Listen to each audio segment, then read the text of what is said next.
de Clínicas Jurídicas é uma plataforma aberta e colaborativa, criada no contexto do 4º Fórum Nacional de Clínicas para promover e divulgar as clínicas jurídicas em atividade no Brasil.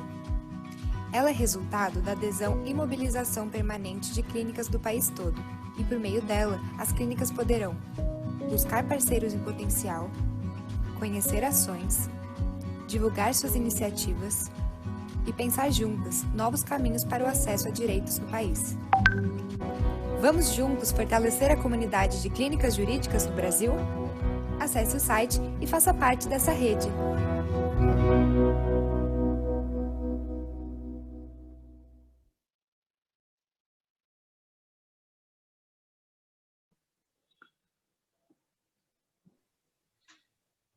Obrigada, Flávia, por compartilhar aí o vídeo. Gente, quero lembrar vocês, finalmente, que essa sessão está sendo gravada, a gente não vai transmitir, mas que vocês já anuíram, né, com a sessão de imagem e voz para essa gravação dessa nossa sessão.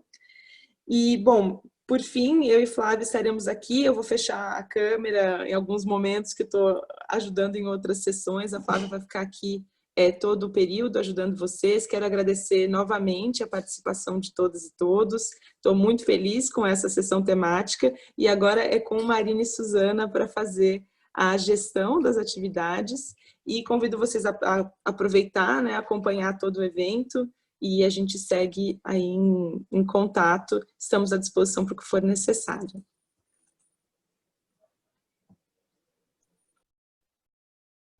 Bom dia. Eu queria agradecer a Janaína, a coordenação do evento, pela oportunidade de estar aqui hoje, a gente pela seleção, né, do nosso GT, pela oportunidade da gente poder dialogar aí com trabalhos tão interessantes de clínica jurídica como esses que foram apresentados e selecionados para a nossa sessão.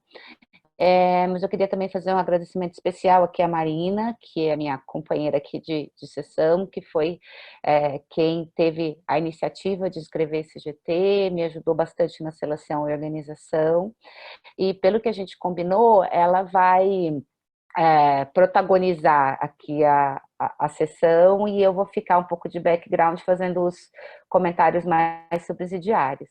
Então, obrigada, Janaína, obrigada a toda a coordenação, a Marina, e eu passo a palavra para ela para a gente começar a debater aqui os trabalhos que foram selecionados.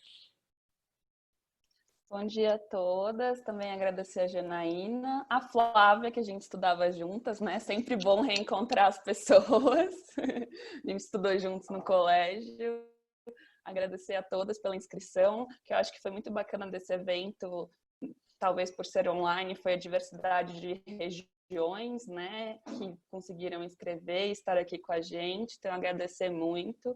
Só para dar um pouquinho de contexto, eu e a Suzana, né, a Suzana é a professora coordenadora do Grupo de Estudos em Direito e Sexualidade da Faculdade de Direito da USP, e aí daí surgiu o nosso interesse. A gente pesquisa e atua com pessoas trans e travestis desde 2015, e aí por isso a gente queria discutir essa questão do acesso à justiça e gênero. Então, muito obrigada a todos os trabalhos inscritos. A gente pensou em 10 minutos para apresentação, se não for necessário 10 minutos, tudo bem ser menos. E aí eu pensei em ser na ordem dos trabalhos. Então, a primeira seria a Clínica de Direitos Humanos da UFMG, com acesso à justiça e o direito de ser mãe, o papel da advocacia clínica na disputa de narrativas. Se tudo bem por vocês começar? Claro. Pessoal, deixa eu só preparar a apresentação aqui, só um minutinho, achei que a gente ia ficar para o final.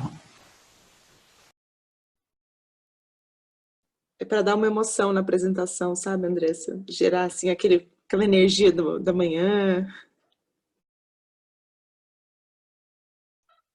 E aí eu vou tentar controlar o tempo, então quando faltar 2 minutos eu vou pedir para vocês encaminharem para o encerramento, só para a gente conseguir todo mundo apresentar e discutir no final.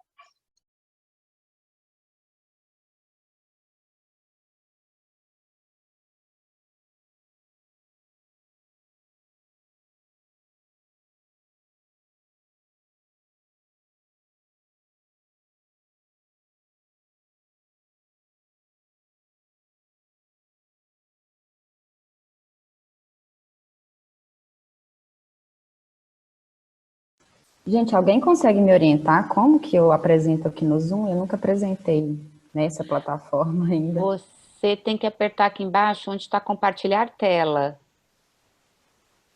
Tá vendo? Tem uma barra embaixo aqui do Zoom, onde está participantes, bate-papo. Aí tem compartilhar tela. Achei. Isso, já está começando a compartilhar. Pronto. Estamos vendo sua tela. Mas já entrou a tela inteira? Porque... Não. Estamos vendo a sua tela, você precisa colocar a tela inteira. A gente está vendo exatamente o que você está vendo. Tá bem. Acho que você tem que apertar apresentar lá em cima, provavelmente. Sim. Ok.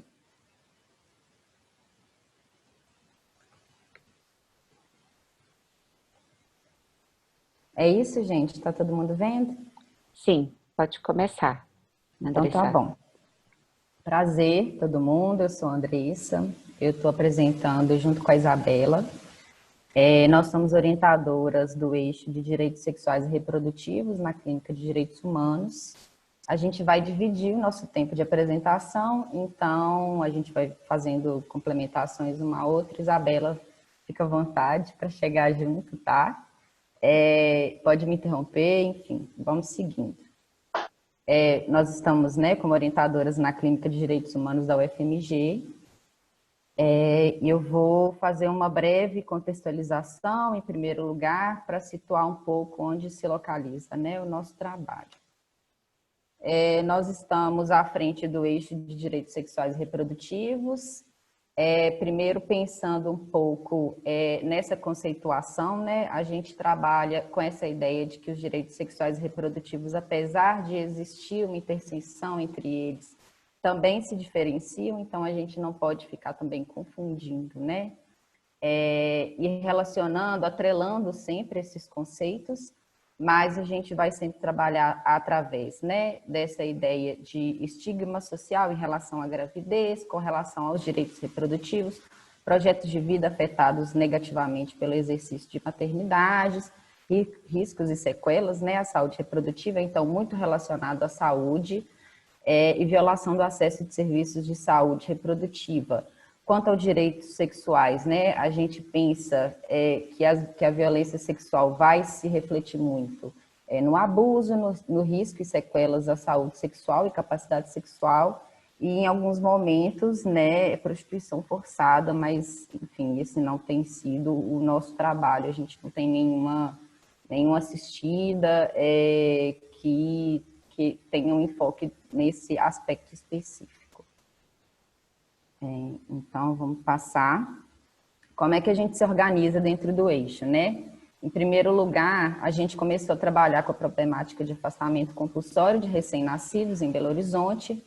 Isso se deu muito por conta de 2 instrumentos normativos que foram expedidos em 2014 e mais um em 2016, e eles determinavam encaminhamento compulsório de casos de mulheres que fossem dar à luz a seus filhos em maternidades públicas, principalmente, a obrigatoriedade de notificação da Vara Civil da Infância e Juventude. Isso porque os profissionais da maternidade, então, eram impelidos, né, a tentar identificar uma suposta situação de risco que as mães e as famílias poderiam representar ao desenvolvimento de seus filhos. Então, o caso deveria ser notificado até mesmo informalmente, assim, né, à Vara Civil da Infância e Juventude, que a gente entende que não segue o devido processo legal, não respeita, né, essa ideia de proteção integral da criança que é preconizada no ECA.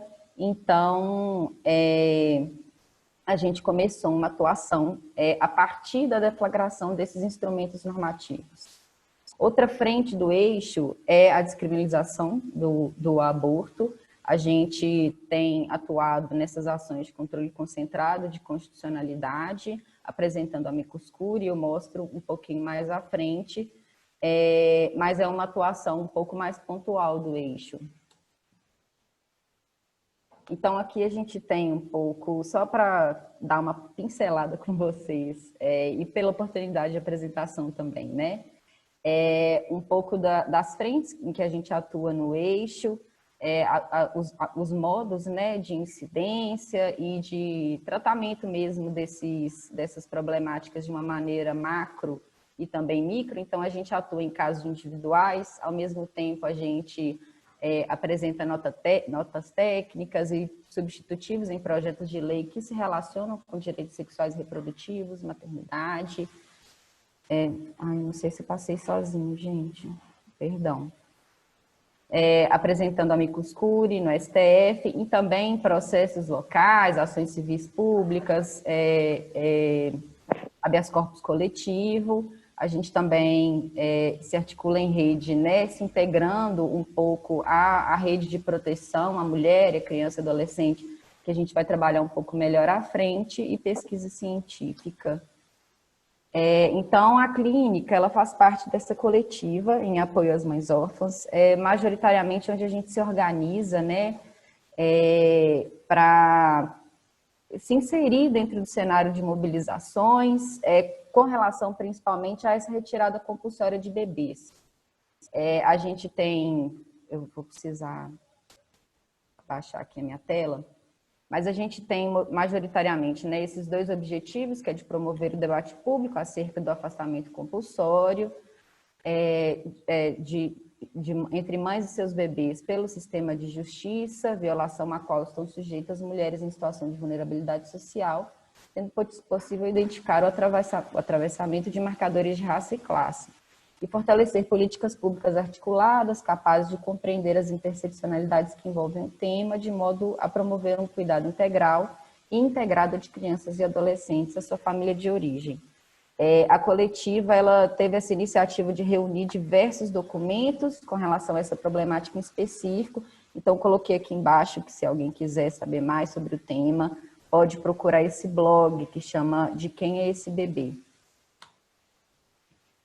Aí eu acho que eu passo a palavra para a Bela nesse momento. A gente combinou mais ou menos essa organização, mas a gente vai fazendo. Isso, a gente vai se complementando, né? Isso. Vocês estão conseguindo me ouvir bem, né, gente? Então, o que a gente queria trazer para o trabalho em si, feito esse contexto da nossa atuação em geral, é a nossa atuação em casos individuais no âmbito de processos judiciais, porque esse afastamento compulsório entre mães e famílias em situação de vulnerabilidade e seus bebês vai se dar no âmbito de processos de medida de proteção e de destituição do poder familiar. Então, a gente atua, né, como advogadas no processo em conjunto com a Divisão de Assistência Judiciária da UFMG, que presta essa assessoria jurídica gratuita. E aí, o que a gente vai perceber, assim, nesses processos de medida de proteção e destituição do poder familiar é que existe uma construção de narrativa, assim, de violação de direitos dessas crianças, que vão recorrer, assim, ao acolhimento institucional como primeira providência. Então, o ECA vai ter, né, no artigo 98, uma série de previsões de medidas de proteção anteriores ao acolhimento institucional e ao afastamento, né, dessas crianças das suas famílias. Essas outras medidas vão priorizar justamente a integração na família natural e extensa. E o que a gente vê, assim, na maioria dos processos é uma lógica contrária, é uma lógica de afastamento dessas famílias, numa lógica que é minorista, né, que é marcada por essa doutrina da situação irregular, que é anterior ao ECA e à Constituição de 98. Aí o que acontece é que nesses processos, assim, existe essa lógica inquisitiva, assim, que, como a gente está afirmando, né, não é mais condizente com a lógica constitucional que a gente tem vigente atualmente. Então, os processos são entendidos como um instrumento de avaliação sobre a vida dessas mulheres. E ao invés de se ter, assim, uma comprovação de que essa mulher, essa família realmente tenha violado algum direito da criança, tem-se o contrário, assim, existe uma suposição de que essa mulher, por estar com trajetória de rua ou em situação diversa de vulnerabilidade social, ela não seria capaz de cuidar daquela criança. Então, tem uma inversão mesmo, o processo é um ambiente, né, que a gente vai ver uma avaliação sobre a vida dessas mulheres de situação de vulnerabilidade. E aí, essas mulheres que tiveram ao longo da vida vários direitos negados, né, direitos básicos como moradia, saúde, assistência, são usados como justificativa no processo para dizer que elas não conseguem exercer a maternidade. Assim. Então, a gente enxerga uma dupla violação de direitos dessas mulheres. Então, elas acabam tendo que comprovar ao longo do processo, com requisitos irreais, que elas são capazes de exercer essa maternidade. E o que a gente percebe também de maneira muito forte é esse apagamento e desconsideração das suas vozes nos processos, assim, porque mesmo quando a gente, né, nesses casos individuais que a gente tem acompanhado, a gente demonstra, às vezes, o desejo da mulher em acompanhar as crianças ou de algum pretendente à guarda, né, da família natural extensa, e demonstra esses requisitos irreais que são construídos, mesmo assim, isso às vezes não é escutado no processo e a gente tem que ficar, enfim, peticionando infinitamente. É realmente muito difícil esse apagamento das vozes. É um pouco o que a gente queria trazer para vocês. Então, essa parte da... Isso, Pablo.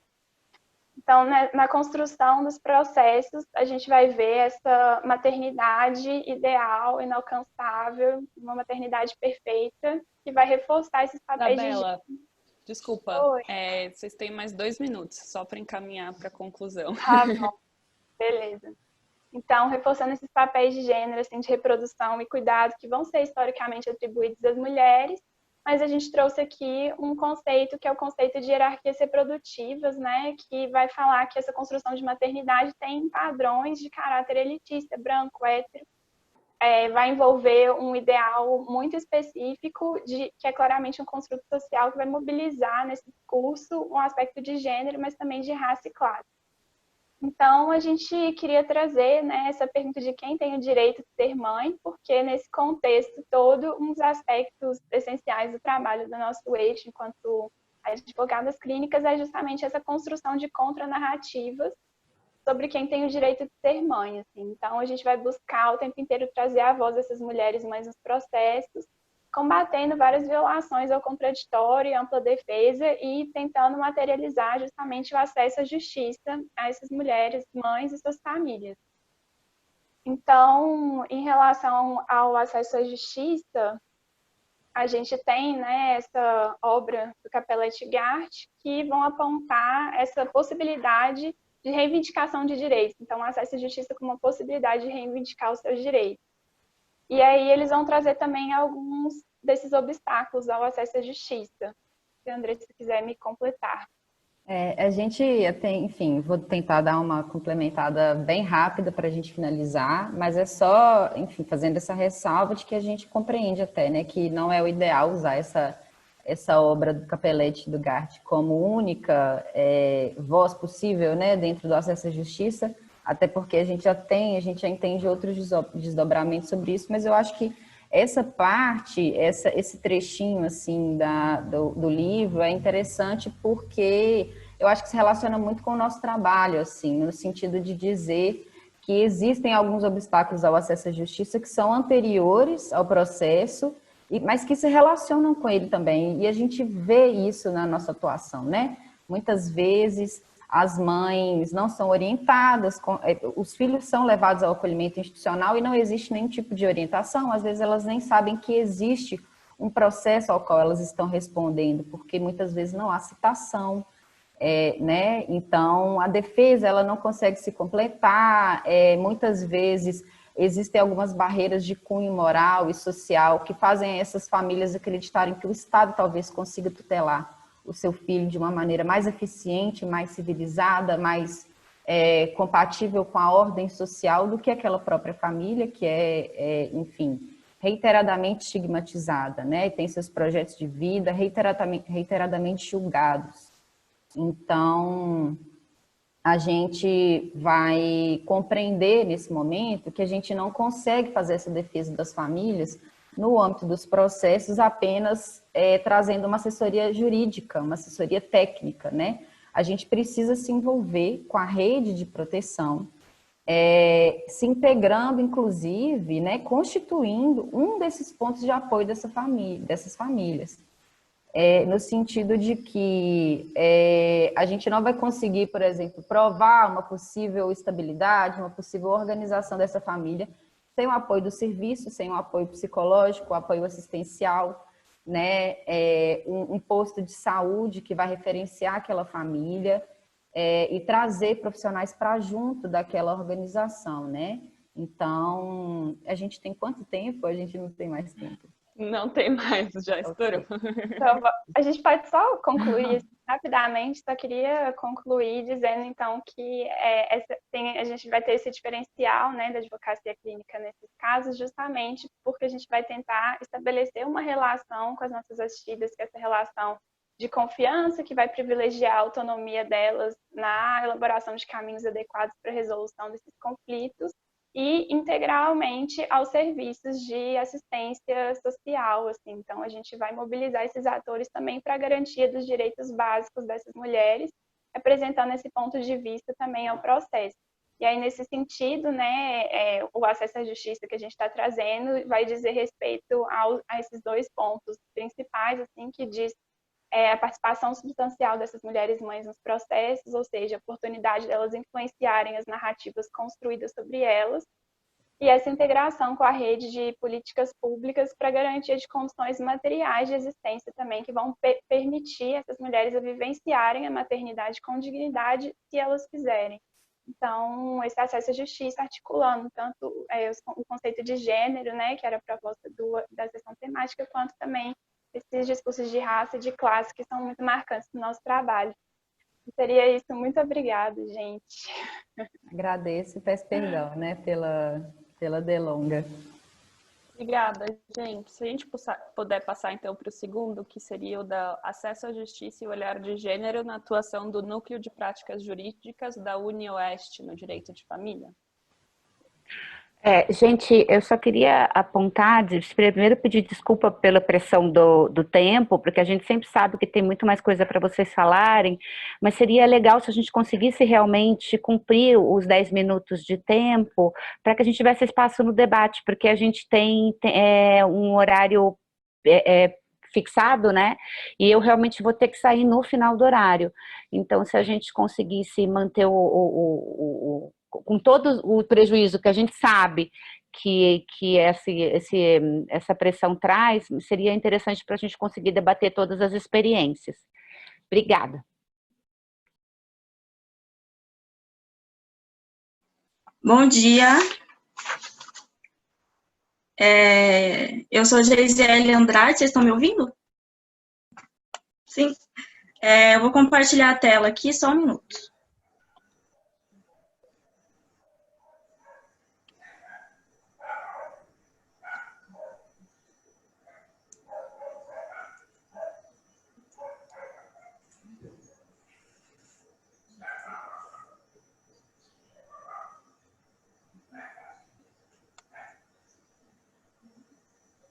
Todo mundo vendo?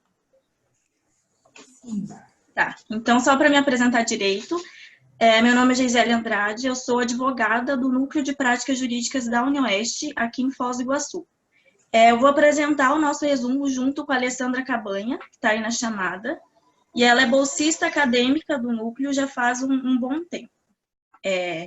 O nosso resumo ele tem como título o acesso à justiça e olhar de gênero na atuação do Núcleo de Práticas Jurídicas da UniOeste no direito de família. A gente começa o resumo explicando que a nossa demanda de atendimento mais significativa é na seara do direito de família. Isso aconteceu em Foz como resultado de uma demanda de atendimento diversa dos outros núcleos e também da falta de defensores públicos na Defensoria Pública. Então, nós acabamos nos tornando o meio que presta mais atendimento nessa área aqui em Foz. Basicamente, nós somos os únicos onde essas pessoas podem buscar atendimento. E aí a gente continua explicando que, considerando que nosso atendimento é no direito de família, nós conseguimos identificar que o nosso perfil de assistido é predominantemente feminino. E aí, no resumo, a gente discorre sobre por que que isso acontece, né? Que basicamente é porque quando o vínculo conjugal ele é encerrado, a mulher acaba sendo, ela acaba tendo toda a responsabilidade de criação dos filhos dela, e aí com essa responsabilidade é ela que precisa buscar o atendimento jurídico necessário para solucionar os conflitos que ela tem ali. E aí, para justificar isso, a gente trouxe uma pesquisa, que eu acho que foi um dos dados mais importantes que a gente usou, da Fundação Maria Cecília Souto Vidigal, em parceria com o Ibope Inteligência, que foi lançado no 7º Simpósio Internacional de Desenvolvimento da Primeira Infância. E nessa pesquisa, eles informam que em 89% dos casos analisados, as mães são responsáveis pela criação dos filhos na faixa de até 3 anos. E aí, os pais, eles costumam ficar responsáveis em apenas 5% dos casos, e nos outros 5%, normalmente, é algum familiar. Então, isso comprova que, realmente, depois de encerrado o relacionamento, é a mulher que fica responsável pelo andamento da família e pela criação dos filhos. E isso justifica a maior procura de atendimento na área do direito de família pela mulher. Aqui. E aí, como consequência, então, desse grande atendimento que a gente presta no direito de família e do atendimento muito forte a essas mulheres, a gente percebeu que o núcleo tem uma função social muito importante na efetivação do acesso à justiça dessas mulheres economicamente vulneráveis. E aí, considerando isso, percebendo essa função social, a gente também passou a sentir uma necessidade de possuir uma equipe com uma formação diferenciada, né? Porque eu atuo nesses núcleos, já trabalhei na defensoria, atuo em núcleos já há muito tempo, desde o início da faculdade, e eu pude presenciar alguns momentos em que essas mulheres que procuravam assistência jurídica, elas enfrentavam algumas dificuldades, tanto de preconceito, né, quanto em relação ao patriarcalismo, ao machismo. E aí, no núcleo, eu percebi que a gente precisa ter uma equipe que tenha essa formação diferenciada, tanto sobre as desigualdades de gênero, quanto as relações de poder, para evitar que elas passem por essas discriminações que elas costumam passar quando buscam acesso à justiça ou quando buscam qualquer atendimento em qualquer área que elas precisem. E aí também nós identificamos que essas assistidas, elas precisam de uma assistência além da jurídica, né, que é o que as meninas já estavam falando também no trabalho anterior, porque normalmente elas chegam com vulnerabilidades além do que a gente pode atender, né, porque nós somos um núcleo jurídico, mas normalmente elas muitas vezes são muito hipossuficientes, né, elas não têm condições de manter a alimentação dos filhos, de manter as contas da casa. Muitas vezes elas foram vítimas de violência doméstica, então elas precisam de atendimento psicológico e algum outro tipo de proteção que não é oferecido pelo núcleo. E aí, em razão delas precisarem dessas outras proteções, a assistência jurídica acaba ficando dificultada, né? Porque é difícil você exigir que uma mulher tenha estabilidade emocional para esperar o resultado de um processo ou para diligenciar os documentos que precisa para um processo, quando ela está ali sendo ameaçada pelo ex-marido, quando ela não tem comida para dar para os filhos. Então, assim, todas essas dificuldades acabam afetando o acesso à justiça e dificultando que elas tenham esse acesso à justiça. E aí, considerando todo esse parâmetro, nós elaboramos algumas propostas para tentar alcançar esse objetivo, né? Para criar uma rede na cidade de proteção que possa facilitar esse atendimento e possa oferecer um atendimento mais integral a elas. E aí eu acho que a Alessandra vai falar sobre isso agora. Não sei quanto tempo eu usei. Vocês têm 3 minutos ainda. Ali? Seu áudio está desligado. Pronto, agora sim. Aí. Em continuação à apresentação da advogada do núcleo, eu vou falar um pouco sobre as propostas para o acesso integral e igualitário das assistidas mulheres do núcleo de prática jurídica. Eu vou compartilhar a tela com vocês. Espera aí só. Geise, você pode fechar ali? Estou tentando. Aqui. Consegui. Obrigada. É bem rapidinho daí, só 4 slides que eu separei.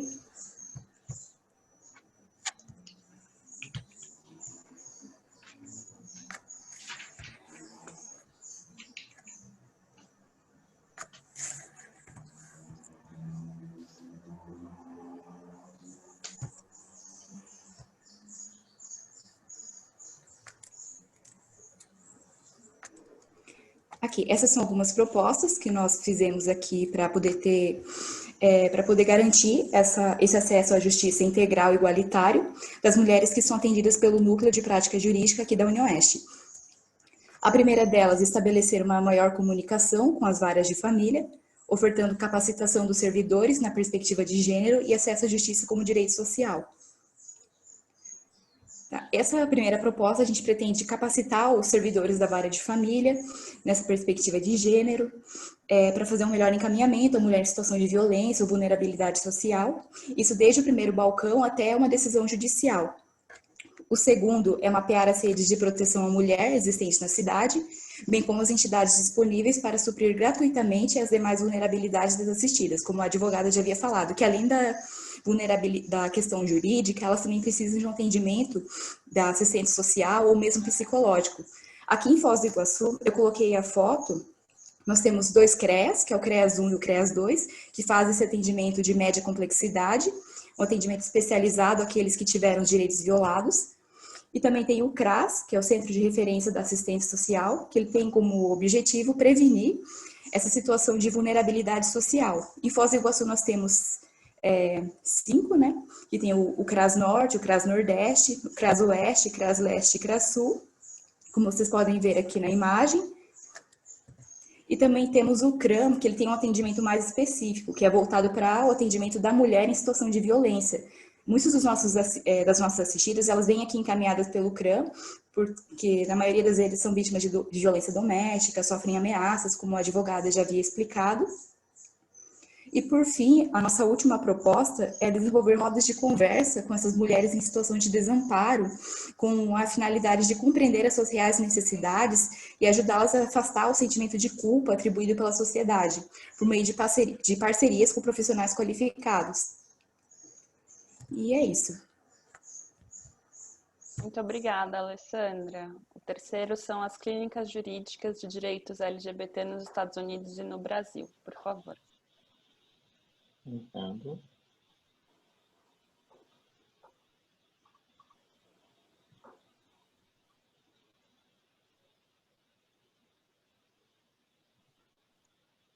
Bom, bom dia a todas e todos. Eu me chamo Jonathan Francisco, eu sou mestrando em Direito pela Universidade Federal de Santa Catarina e bacharel em Direito pela Universidade da região de Joinville, Univille, que é da onde vem o meu interesse por clínicas jurídicas.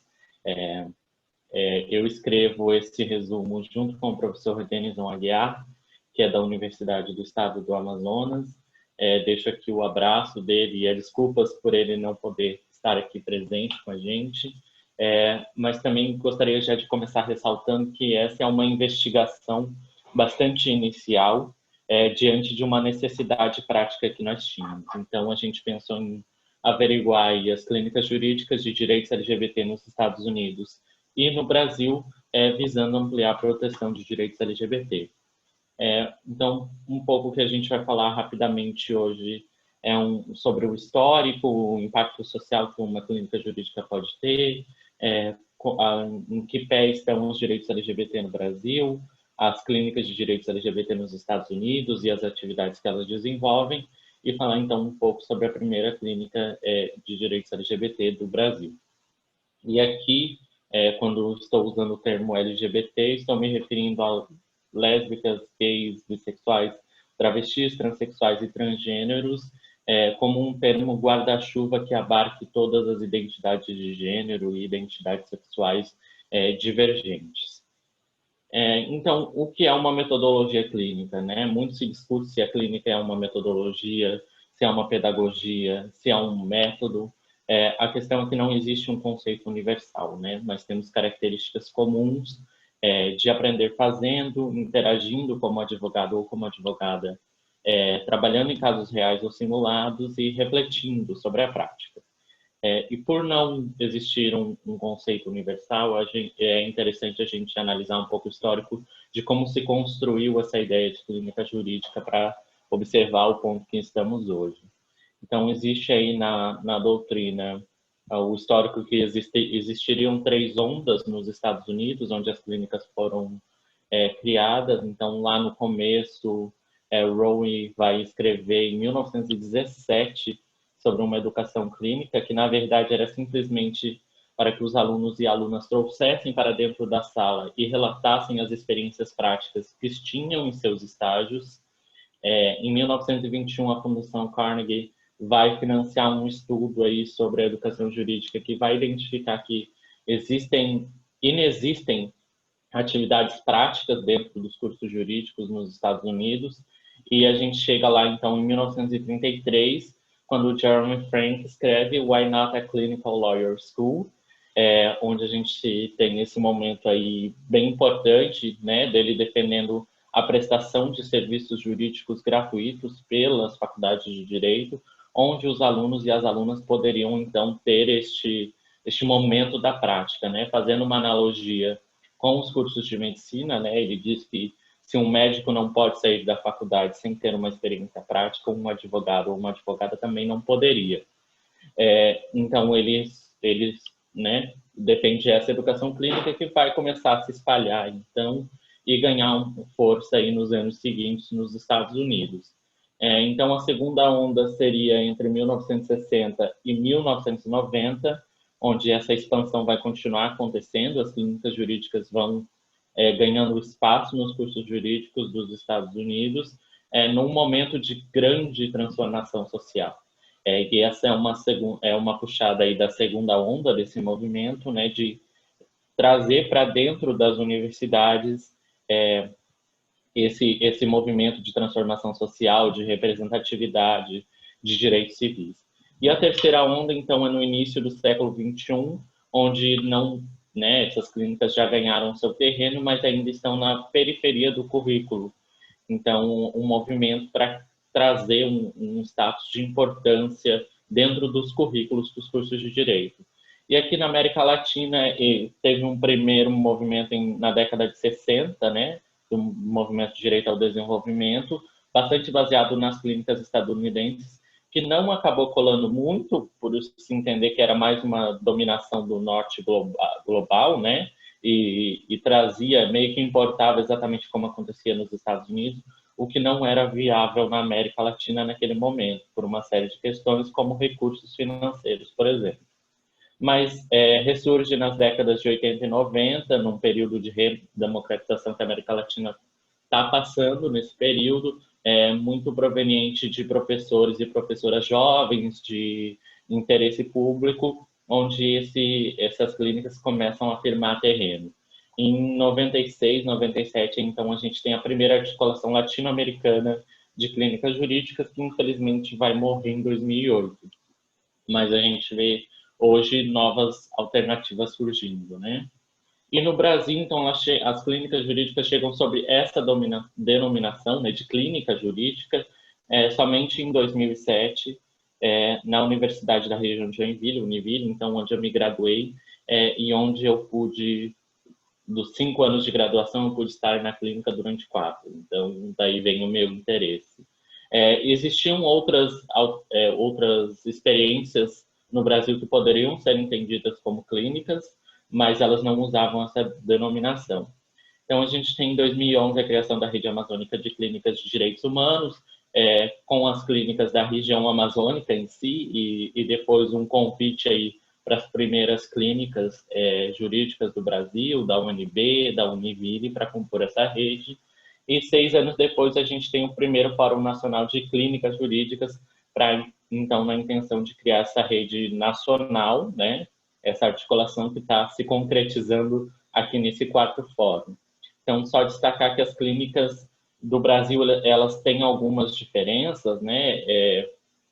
Com estudantes da pós, estudantes de outros cursos fazendo parte das clínicas, e as clínicas jurídicas do Brasil estão inseridas nos mais diversos contextos, formas, institucionalização. Só trazendo aqui brevemente, a professora Fernanda Lapa trouxe na sua tese de doutorado que existiriam 7 pressupostos para uma clínica jurídica, né? Autonomia estudantil, articulação entre teoria e prática, Ana, interação... Desculpa. Foi. Você tem 3 minutos, tá? Beleza. Interação entre ensino, pesquisa e extensão, interdisciplinaridade, institucionalização formal, público-alvo universitário e o compromisso com a justiça social.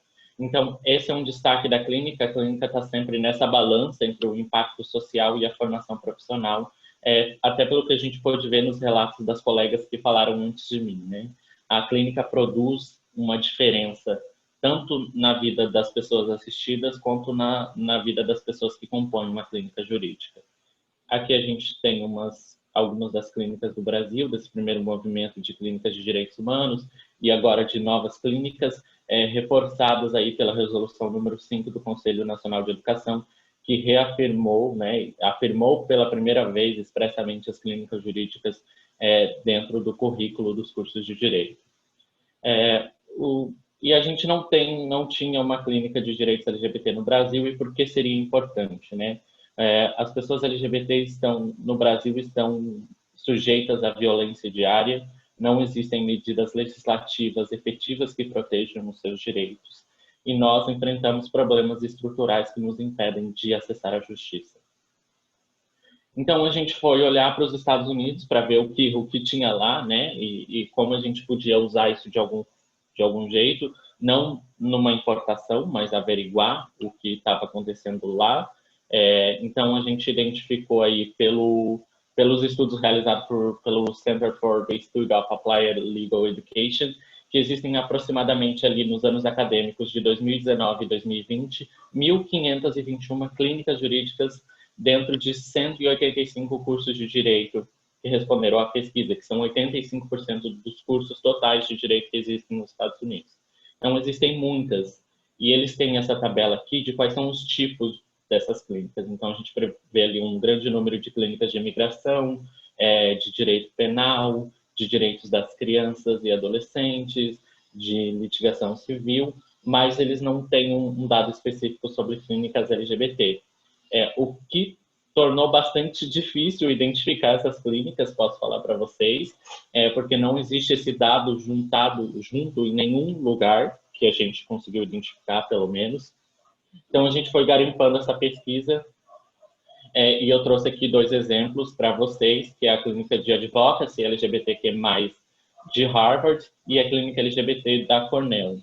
Então a clínica de Harvard, ela desenvolve projetos que afetam as comunidades subrepresentadas dentro da própria comunidade LGBT, então interseccionando bastante com raça, classe, falando sobre intersexos, intersexuais, trans, fazem litígio estratégico, amicus curiae na Suprema Corte, advocacy, político e legislativo, e prestam também serviços jurídicos individuais.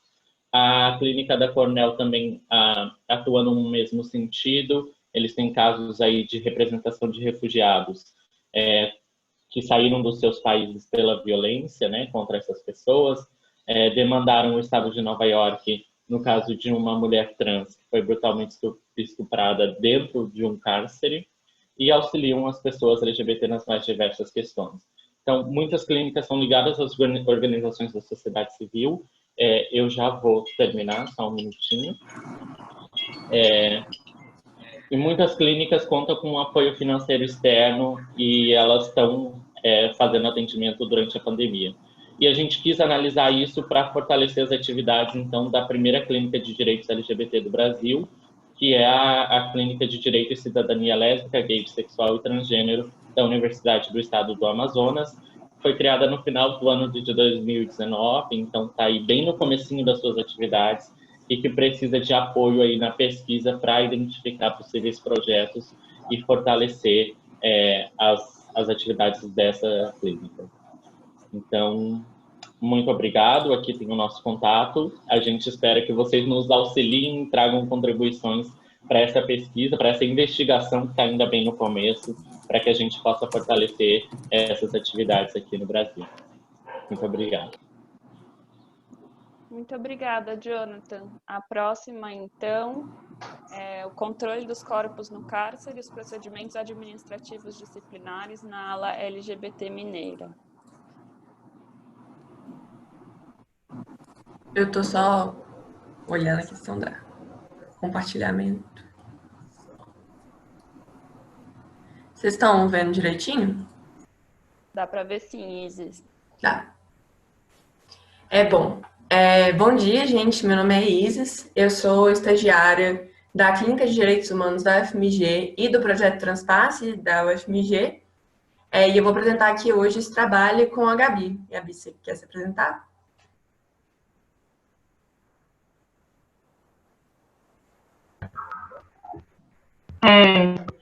Bom dia, meu nome é Gabriela, eu estou no CCD de UFMG e eu sou estagiária da Clínica de Direitos Humanos e do Transpasse.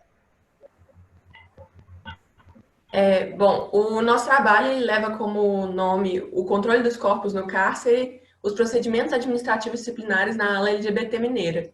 E o nosso objetivo com ele foi analisar os processos de criminalização e recriminalização que são impostos às experiências de pessoas trans e travestis dentro do cárcere.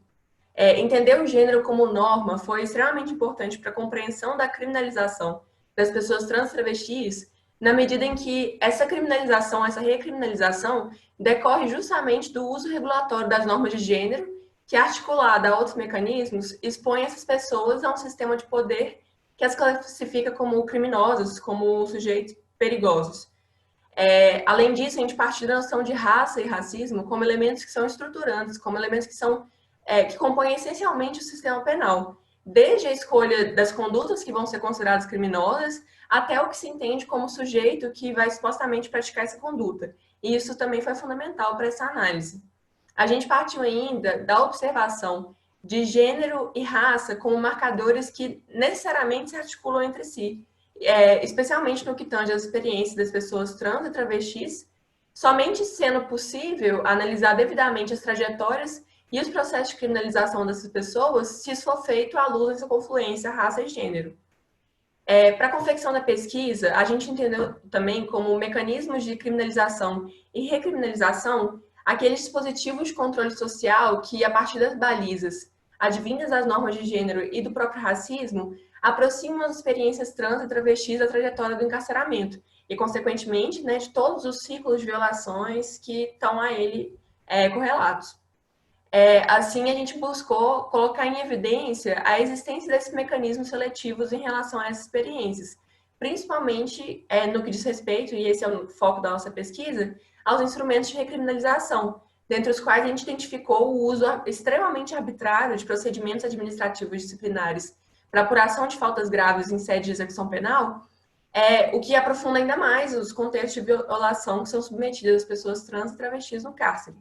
Por fim, também, a gente buscou demonstrar como que essa lógica criminalizante afeta também o acesso à justiça das pessoas trans e travestis, e como que a falta ou a presença desses mecanismos pode ser determinante para essas trajetórias, além também de explorar, nesse contexto, quais que seriam as potencialidades de atuação das clínicas jurídicas e do método jurídico nesse cenário. O projeto Transpasse, que foi de onde a gente partiu para a nossa pesquisa, é um projeto de extensão da UFMG que é vinculado à Clínica de Direitos Humanos, à Divisão de Assistência Judiciária e ao Núcleo de Direitos Humanos e Cidadania LGBT da UFMG. E ele busca oferecer, a partir do exercício do método clínico, acompanhamento psicossocial e orientação jurídica a pessoas trans e travestis em BH e região metropolitana. Tendo em vista as ações do projeto ao longo de toda a sua trajetória desde o início do ano passado, a gente se utilizou do relatório anual do Transpasse, referente ao ano de 2019, para atingir os nossos objetivos com essa pesquisa. O nosso enfoque nessa etapa de análise do relatório foi voltado às informações sobre o perfil socioeconômico das pessoas assistidas, raça autodeclarada, conflitos com a justiça penal, demanda de saúde, acesso a documentos, enfim, dentre outros. A gente entendeu essas informações como extremamente cruciais para a construção de uma compreensão mais completa e mais complexa de como que se dá essa relação intrincada e pouco explorada entre criminalização, raça, gênero e sexualidade. Além disso, com o objetivo de entender como que se dá essa criminalização dos corpos trans e travestis dentro do cárcere, levando em consideração a interconexão de gênero e da raça sobre a experiência das pessoas trans e travestis, a gente buscou estudar os processos de 76 pessoas presas na ala LGBT de Minas Gerais, que fica na penitenciária Professor Jason Soares Albergaria, ou Jason. A partir desse estudo, a gente identificou as pessoas na ala que respondiam ou haviam respondido em algum momento, desde o início de 2019, a processos administrativos disciplinares. Em seguida, a gente identificou quais desses pares haviam sido respondidos por pessoas trans travestis. E foi sobre esses pares das pessoas trans travestis que a gente se debruçou mais profundamente, realizando uma análise de conteúdo qualitativa e quantitativa, com o objetivo de entender como que se deram essas ocorrências, dessas faltas, o que ensejou em cada caso a instauração do procedimento para apuração das faltas. Esse estudo, ao longo dele todo, se deu acompanhado de revisão bibliográfica especializada na temática, realizada através do grupo de estudos do Transpasse e do estudo do Código de Processo Penal, da Lei de Execução Penal e do Regulamento de Normas e Procedimentos do Sistema Prisional de Minas Gerais. E todas essas etapas de pesquisa, elas nos permitiram encontrar, assim, como resultado, de certa forma, preliminar, a existência de diversos pares que são instaurados por motivos extremamente arbitrários, principalmente no que tange essa confluência raça e gênero. Esses pares, ao nosso ver, pareceram estar muito mais ligados à própria condição da pessoa LGBT do que a um fato que supostamente infringiu uma norma disciplinar. A título de exemplo, a gente encontrou na Jason pessoas trans respondendo a pares por usarem top, ou seja, por se vestirem única e exclusivamente de acordo com a própria identidade de gênero, o que é um direito já garantido pelo STF de maneira consolidada. Assim. E a gente encontrou também pares de pessoas trans que denunciaram violências preconceituosas, homofóbicas por parte do agente, ou seja, esses pares evidenciam que existe sim uma tentativa de recriminalização desses corpos e das experiências dentro do cárcere. Agora a Gabi vai falar um pouquinho sobre os nossos resultados e nossas conclusões.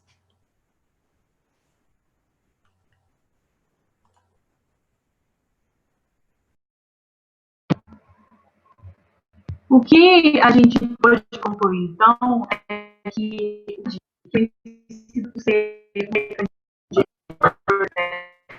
pode ir além e materializar como um mecanismo de controle de gênero, já que foi observado que, por diversas vezes, o descumprimento de normas de gênero é o que motiva, é o que é central para a instalação desses procedimentos. Então, para a nossa conclusão, a gente trouxe esses pontos aí, e é importante frisar que esse exemplo que a gente trouxe é só uma das diversas formas de controle do direito que incidem de maneira discriminatória sobre os corpos trans.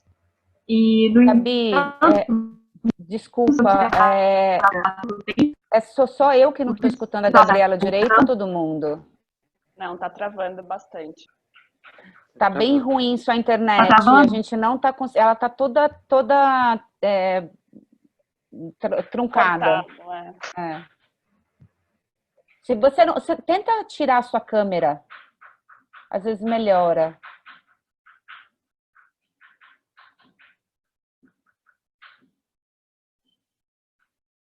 Acho que agora ela travou de vez.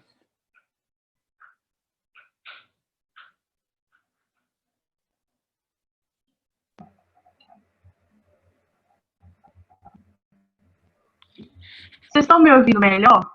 Ou está travando da mesma forma? Continua travando, Gabriela. Eu Quer troquei tentar? na internet aqui. Tentar falar mesmo assim? Acho que está um pouco melhor. Pode tentar finalizar, Gabi. Eu posso, talvez, tentar falar sem o vídeo, talvez fique um pouco melhor. Enfim, para nossa conclusão, a gente quis explicar que esses exemplos eles são um dentre os vários que de maneira discriminatória sobre os corpos trans. No entanto, essas práticas elas são colocadas no currículo regular de direito nas disciplinas teóricas tradicionais. E quando essas questões são conhecidas, a gente observa que elas são bastante pontuais nas discussões dentro de sala de aula.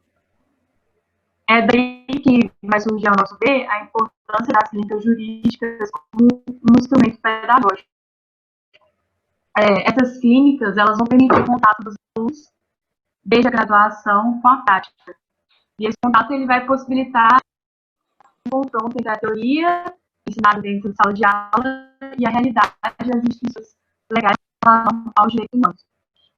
Por isso que esse embate ele guarda grande potencial, ao nosso ver, de se como um estímulo para o posicionamento crítico dos alunos, um posicionamento pautado na investigação e na pesquisa aliada à extensão.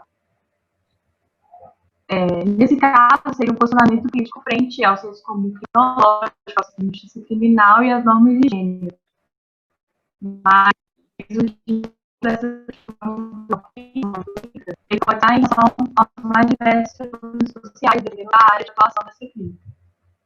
Como resultado desse processo, a gente tem uma fonte que a gente vai explorar cada vez mais, de potencial transformação da própria cultura jurídica. E aí, para finalizar, outro ponto que relaciona mais a taxa do acesso à justiça é que, no caso do transpasse, além da atuação direta nos casos das assistidas, vários atores da rede socioassistencial, de saúde, de assistência jurídica, acionados para fazer demandas. Essas demandas são as mais diversas e não são restritas às questões da área penal. Só para citar alguns exemplos, a gente tem demandas pela retificação do registro, procedimento humanizado para a população trans, por oportunidade de emprego, todas essas coisas se relacionam também e como geram os processos de criminalização. Enfim, essa ação em rede feita pelo projeto, que coloca as pessoas pertencentes a uma população criminalizada com órgãos que atuam com a cidadania, é um esforço, assim, dentre os inúmeros esforços necessários e urgentes, de tentar quebrar esse ciclo de criminalização dessas pessoas. É nesse sentido que a gente enxerga o projeto também como um instrumento de acesso à justiça. Então, para além da questão das clínicas terem um instrumento pedagógico para formar os profissionais do futuro, como a gente... Gabriela, acho que não está dando para a gente entender realmente nada do que você está falando, está bem ruim.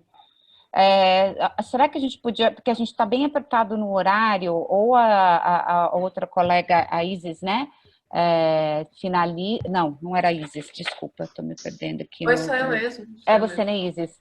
Termina, ou a gente pode já passar para o próximo, não sei como é que vocês querem fazer para concluir, porque realmente não está dando, eu não sei se para vocês está desse jeito, mas para mim não estou conseguindo acompanhar a fala da Gabriela.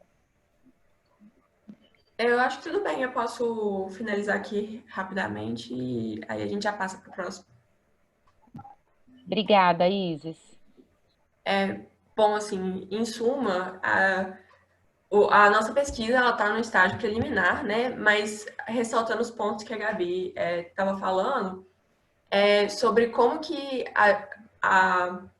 o método clínico ele é essencial para poder lançar um olhar crítico sobre as experiências, inclusive sobre o próprio currículo do direito, em que a gente não estuda esses procedimentos administrativos disciplinares durante a graduação, porque a execução penal, quando é dada de maneira optativa.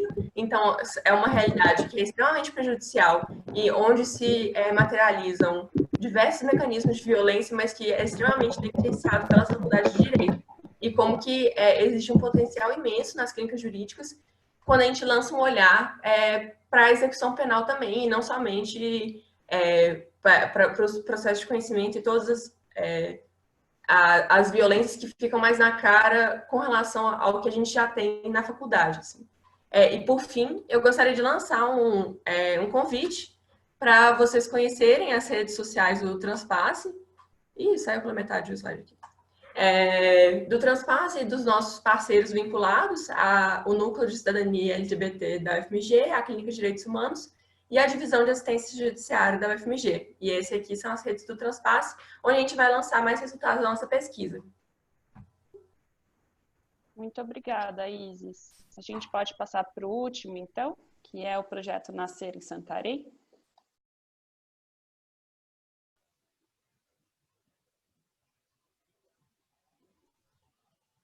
A gente não está te escutando, Andressa, não.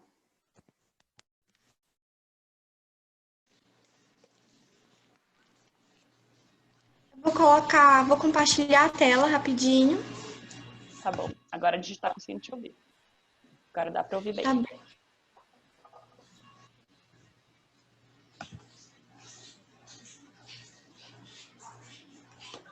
Vocês estão conseguindo visualizar o slide?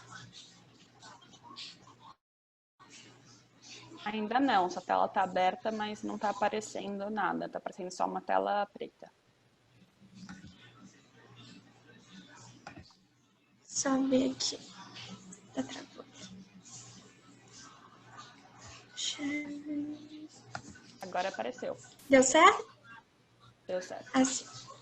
Então, bom dia, gente. Meu nome é Andresa Lopes Leão, sou graduanda do 9º semestre do curso de Direito na Universidade Federal do Oeste do Pará, UFOPA. Esse trabalho foi escrito em conjunto com a Laura Giovana Meirelles, que é minha colega de sala, e ela também é graduanda no 9º semestre da mesma universidade, e sob orientação da professora Emanuele Nascimento Sacramento de Oliveira, que é a nossa coordenadora do projeto. Bem, o nosso trabalho tem como título Projeto Nascer Santarém, um instrumento potencializador de informações com vistas a garantir o acesso de justiça.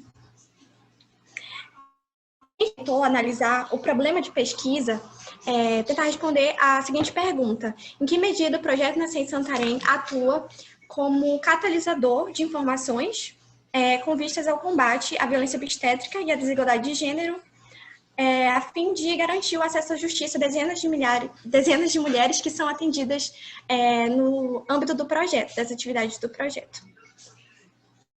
A gente utilizou como metodologia para realizar a pesquisa documental, bibliográfica e de observação participante, porque a gente é voluntária do projeto, e a professora Emanuele, nossa orientadora, ela é coordenadora do projeto. Todas no campo das metodologias qualitativas. A gente dividiu o estudo em tópicos. Primeiro a gente analisou o direito à informação e qual a sua relação com o acesso à justiça, e depois a gente tentou fazer essa ligação desses dois conceitos com a atuação do projeto, e por fim a gente vai finalizar falando das atividades que são desenvolvidas no âmbito do projeto Nascer Santarém. É importante destacar que ele está interligado à Clínica de Direitos Humanos da UFOPA. Ele é uma das atividades desenvolvidas no âmbito da clínica. Primeiramente, a gente tem que situar em que contexto que está inserida a violência obstétrica. É importante mencionar que no Brasil há uma acentuada observância da violência no contexto social. E, inclusive, a autora Marilena Chauí, ela vai afirmar que isso está extremamente ligada à questão de hierarquia, do caráter autoritário em determinados momentos históricos no Brasil. E, obviamente, esse tipo de característica que a nossa sociedade tem vai impedir e servir como barreira para a realização de diversos direitos humanos. Dentre eles, o direito à dignidade, que é um direito extremamente violado no contexto de violência obstétrica. Então, a gente conceituar, então, o que é a violência obstétrica, que ela se caracteriza como abuso, desrespeito, maus tratos, negligência durante a assistência ao parto e na instituição de saúde, como fala o autor dos Santos. É importante mencionar que no contexto das atividades do projeto, a gente chegou à conclusão de que, na verdade, a violência obstétrica ela é a dor além do parto. É a dor que não precisaria ser sentida normalmente durante o período gestacional ou do trabalho laboral, durante o parto. E então essa é caracterizada a violência obstétrica. A gente trouxe alguns conceitos sobre alguns exemplos de violência obstétrica durante o período da gestação, parto, pós-parto imediato. Na gestação, a gente pode elencar como negar atendimento médico à gestante, proferir comentários constrangedores, induzir ao parto no cesariana de maneira por conveniência médica. Durante o parto, negar a presença do acompanhante, que inclusive está assegurado pela Lei 11.108 de 2005, que ainda é um direito bastante violado. Ciência de procedimentos desnecessários, como a episiotomia, o corte vaginal, ou a manobra de Cristelé, que é empurrar a barriga da gestante para o bebê para ser feito o parto. Jejum forçado, violência verbal, no pós-parto imediato, retardar, impedir o contato da mãe com o bebê, negação, demora no atendimento, culpabilização da mulher por eventuais ocorrências, negação de informações acerca da situação de bebê. Isso suma, todas essas situações ocorridas, elas vão trazer consequências tanto fisiológicas quanto psicológicas para a gestante. E vai ser violados diversos direitos, como direitos reprodutivos, dignidade, poder de decisão, de autonomia, direito à saúde, dentre outros direitos. Nesse sentido, é importante concluir que a violência obstétrica, segundo a autora Mariana dos Santos, ela vai falar que a violência obstétrica é extremamente ligada com a falta de informação.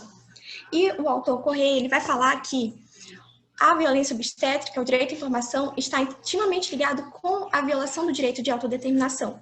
Então, a gente percebe que o direito à informação está bem ligado com a violação no contexto da violência obstétrica.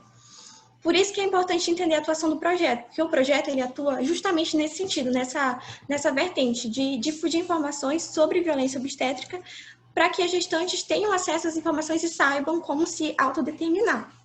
Nesse momento, é melhor a gente destacar o que é o acesso à justiça, né? Como citado pelas meninas anteriormente, o acesso à justiça é um direito fundamental que ele é garantido pela Constituição, no inciso 35, e ele precisa ser efetivado no âmbito material, não só de acesso à justiça de maneira a acesso à prestação jurisdicional, mas acesso aos mecanismos que proporcionem efetivamente o acesso à justiça. O autor José Renato Nalini, ele vai falar que existem barreiras para o acesso à justiça, a garantia. A pobreza é uma barreira, a percepção de que o processo tramita de maneira lenta é outra barreira, e o desconhecimento do direito, que é exatamente esse ponto que a gente vem discutir agora. Porque o desconhecimento do direito, ele vai ter ligações intrínsecas ao contexto da violência obstétrica. Por isso que o direito à informação, ele é um direito tão importante e ele tem a garantia constitucional também, no inciso 14 da Constituição Federal, artigo 5º, e inciso 33 da Lei de Direito à Informação, que é a Lei 12.527 de 2011. Então, essa informação que diz a Lei de Informação, ela não deve ser passada somente pelo Estado como uma informação administrativa, mas também informações que possam garantir que a mulher exerça seu direito de autodeterminação e que garanta sua dignidade. Por isso que projetos de extensão e pesquisa, eles são tão importantes no contexto da universidade pública. E o projeto Nascer Santarém tem esse papel, como um projeto de extensão. Nesse contexto, o projeto Nascer Santarém, ele tem por objetivo difundir as informações sobre violência obstétrica no contexto de Santarém e tornar essas informações públicas, tanto no âmbito universitário quanto no âmbito da comunidade acadêmica e da comunidade da sociedade como um todo, para a população. Isso, ele tem a atuação pautada no marco teórico do Paulo Freire, que é uma construção coletiva do saber. Nos primeiros anos de atuação do projeto, no ano de 2017, que começou as atividades do projeto, foram feitas diversas rodas de conversa, foram feitos debates, palestras, que promoviam o encontro de pessoas a fim de discutir o que era violência obstétrica, um termo que, na época, ainda era bem menos difundido do que hoje, e ainda assim, hoje ainda é tão difícil de se encontrar informações. E essa construção que passa não só de um sujeito A levar a informação para o sujeito B, mas de um sujeito A e um sujeito B juntos construir a informação a partir dos debates. Essa bem a definição da atuação do projeto. E outras atividades que foram realizadas, tem a elaboração de cartilha em parceria com o MP, que foi realizado, e a palestra também em parceria com o MPE, aqui do estado do município de Santarém, que foram dois eventos muito marcantes para o projeto, e também foi elaborada uma recomendação sobre o que era violência obstétrica, etc., junto com o MPE.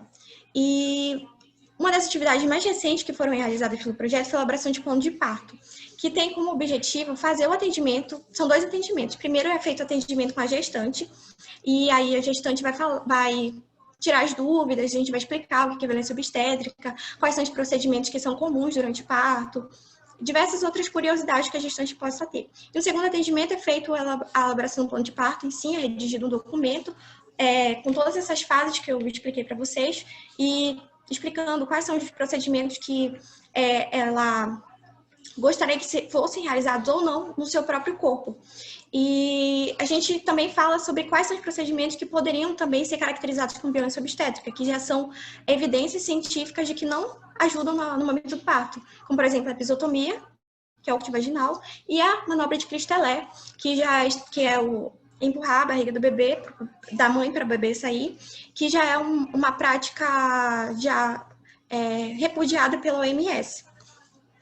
Além dessas atividades, também realizada a produção de artigos, né, e resumos com finalidade de difundir as informações para o meio acadêmico, além, né, da sociedade, e foi realizada recentemente uma série no Instagram, que se vocês tiverem curiosidade, é só entrar nossa página no Instagram, @cdh.fopa, que tem uma série de vídeos lá sobre o que é parto humanizado, o que é violência obstétrica, formas de denunciar, diversos outros mecanismos de difusão de informação. Então, a gente chega num momento crucial, que é a conclusão, né, de que realmente o projeto Nascer Santarém, ele atua como agente de difusão de informações com vistas a combater a violência obstétrica e que, de certa maneira, vai contribuir para um dos pilares do acesso à justiça, que é o direito à informação.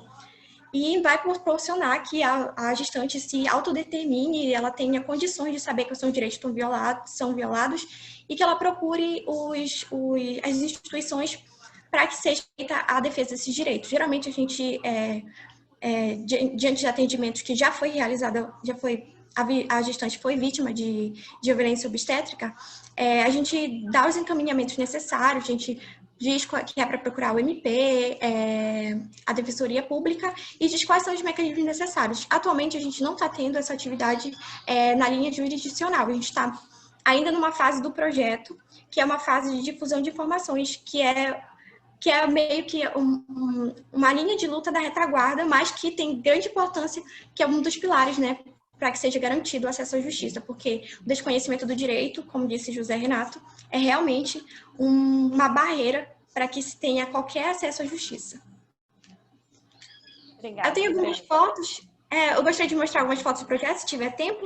Eu acho que não, porque não, já né? passou um pouquinho do seu tempo, só para a então gente ter tempo de comentar os projetos. Desculpa, viu? Cortar é realmente a função chata. Eu que agradeço, obrigada. Oi, Má, como é que você quer fazer? Eu posso ficar até no máximo 10h40, daí eu tenho que sair, porque eu tenho... professora. Acho mais fácil você começar. Eu tinha pensado em fazer algumas observações de ordem geral, reagir mesmo às apresentações de vocês, fazer algumas perguntas para quem apresentou, de alguns casos dúvidas, outras são mais provocações. Mas depois eu queria que vocês também se inscrevessem, se vocês para conversar entre os projetos, acho que é legal, né? Se um projeto conseguir conversar com o outro, para vocês trocarem experiência. Para mim, assim, eu queria ressaltar, né, o que a Marina já falou no começo desse nosso evento, o quanto que é interessante a gente ver tanta experiência bacana acontecendo pelo Brasil inteiro, né? A gente teve experiências do Sul, de Minas, do Norte, e isso é bem bacana mesmo. A gente vê tanta coisa em termos de busca, né, por tornar o acesso aos direitos mais efetivo, sendo buscado pela universidade no Brasil inteiro. Então, eu acho que o que me chama a atenção do trabalho de vocês, e isso, na verdade, eu não quero que... É algo para a gente problematizar, tá? Não é uma conclusão. É que vocês trabalham, todo mundo está trabalhando com acesso à justiça, né? Mas me parece que os conceitos de acesso à justiça não são necessariamente os mesmos, né? A gente tem uma plasticidade, porque para alguns projetos apresentados, o acesso à justiça está muito focado no judiciário, na reivindicação de direitos. A gente tem outros projetos que estão focando mais na coisa de um acesso à justiça prévio mesmo à judicialização, que é o acesso à justiça da informação, pela informação, né, pelo empoderamento, pela capacitação, seja das próprias pessoas que, em tese, estão tendo seus direitos violados, seja da rede. Né? Eu vi bastante gente trabalhando com a ideia de acesso à justiça pela capacitação da rede, pelo diálogo, né, não tanto pela busca reivindicatória jurisdicional. Então, eu acho que é bem marcante isso, né? E não é uma questão de certo e errado, porque a verdade é que o acesso à justiça, ele permite todas essas colocações, né, e todas essas visões. Né? Teve um grupo que falou, acho que foi o primeiro que apresentou, né? A gente trabalhando com capelete, eu sei do capelete antigo, né? Não sei, mas é interessante, ele me serve de instrumento. A gente lá tem discutido muito no nosso grupo de pesquisa lá na USP, ao mesmo tempo que a gente critica a utilização do capelete já há mais de 40, quase 50 anos, né? Tem gente que ainda fala em ondas renovatórias, não foi o caso aqui, mas a gente fala renovatórias há 50 anos. Mas, por outro lado, ele continua, sim, sendo um instrumental muito interessante de análise, né? A moldura da questão financeira como um obstáculo, de como a multiplicidade de portas de resposta seria uma forma de ampliação de acesso, que ele chama de terceira onda, né? Então, eu queria pontuar isso, porque eu acho que é importante localizar de que acesso cada um dos grupos está falando, né, para a gente poder começar esse debate. E pensar, eu, pessoalmente, a Marina sabe disso, lá no nosso grupo a gente debate bastante, a importância do acesso entendido no passo atrás. A gente tem, no Brasil, muito marcante a perspectiva do acesso como judicialização, o acesso à justiça sendo estudado a partir do acesso às cortes. Né? E como que tem um bolsão de uma população super vulnerável que não acessa as cortes, que sequer sabe que teve direitos violados, e o quanto que a gente, quando está discutindo acesso à justiça, tem que olhar também para essa perspectiva anterior, né? de informação, sobre direitos, de empoderamento para a reivindicação desses direitos, ainda que não seja pelo judiciário. Então, achei muito interessante que vocês trabalharam com todas essas perspectivas, cada um a partir do seu próprio projeto, e eu acho que é algo que a gente poderia aqui problematizar no debate. Especificamente no projeto do Amazonas, uma coisa que me chamou a atenção, que eu queria perguntar, é essa fala de primeira clínica LGBT, porque a gente que trabalha ali com o GEDS, com o Grupo de Direito e Sexualidade, já há algum tempo, na judicialização do direito da população LGBTQI+, especificamente a população TT, né? A gente já tem articulação com vários outros... Ai, gente, desculpa. Você tira o neném? Com várias outras iniciativas de contato direto com essa população, não só o nosso, mas também de outros estados.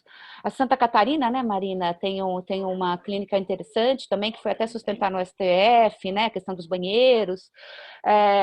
E aí eu queria entender um pouco melhor essa tua normatividade aí do conceito de clínicas, se você está com um conceito bastante mais fechado, porque me parece que a disputa pelo direito da população LGBT no âmbito das universidades é algo que já tem algum histórico no Brasil.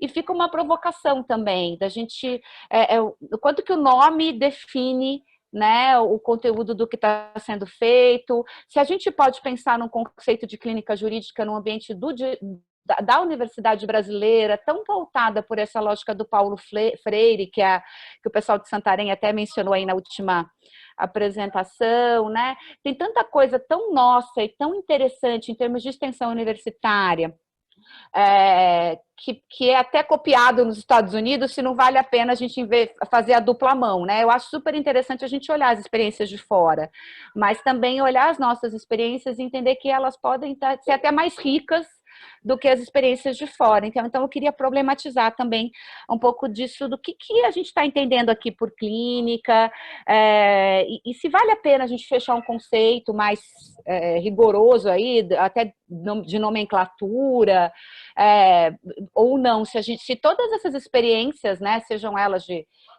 como a gente falou, até de capacitação, de judicialização, tudo aquilo que envolve essa inter-relação universidade, sociedade civil, sob uma perspectiva construtiva de concretização de direitos, não poderia ser considerada aí uma atividade interessante de clínica jurídica, mas também algo para a gente debater. E achei muito, acho que vale a gente também falar muito do potencial pedagógico mesmo disso tudo. Eu acho que a fala de todos vocês me chama muito atenção pelo envolvimento.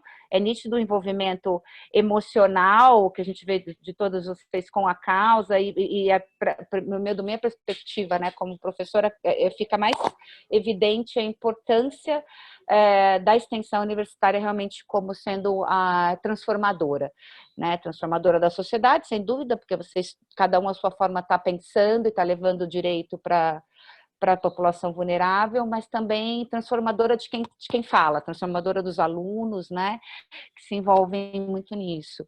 Agora, a gente pensou em algumas perguntas aqui, especialmente no sentido de entender um pouco melhor cada um dos projetos. Então, sobre resultados, em que pé que está cada um.